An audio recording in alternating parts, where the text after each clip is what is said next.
feel like one day I want to write a field guide to white people, because like you get.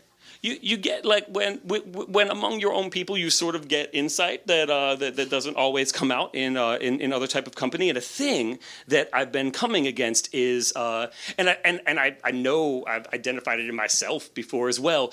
I feel like when we're dealing with things that are just impossibly awful and unfair, we try to convince ourselves that sometimes that stuff takes a break. Like sometimes there's just a timeout for racism and things like that. Like, so you'll bring something up and you'll get, oh, but you know, that's just a movie. That's just TV, right?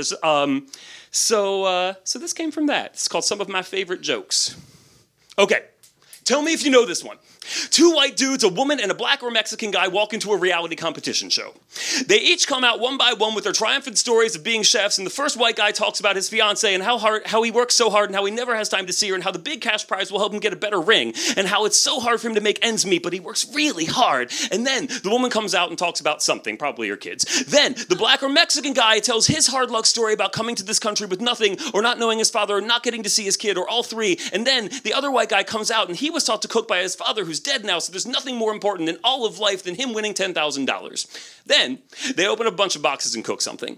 Then all the judges talk about how the woman made something really homey, and how the black or Mexican guy's flavors are bold, but maybe too bold. And how the first white guy is so refined that they didn't even notice the overcooked chicken, and how the other white guy just needs one more round to actually follow the rules of the show. And then they bring out the cloche, lift the silver dome, and say, "Chef the woman, you are a woman."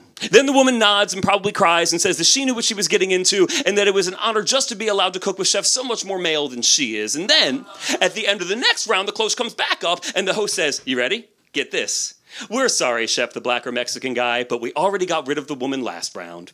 And maybe nobody laughs, but everybody gets it. How about this one? 78 white women and Halle Berry walk into the Best Actress Oscar. Some white woman looks at Halle Berry and says, "Shit, the critics are right. Meryl Streep can play anyone." Two white people walk into my living room. One says, "You know it's just TV, right?" The other says, "That's not how real life is." And I say, "Yeah, in real life, nobody gets 10 grand for following some white dude's rules." But I'm still rusty at punchlines. They don't laugh when I tell them the one about the black boy and the cop, or the one about the black woman and the cop, or the one about the other black boy and the cop, or the one about the sleeping black girl and the cop, and the other ones about the black boy and the cop. Maybe they haven't heard this one. Three white guys enter a joke. Even if there is no punchline, we are always entertained.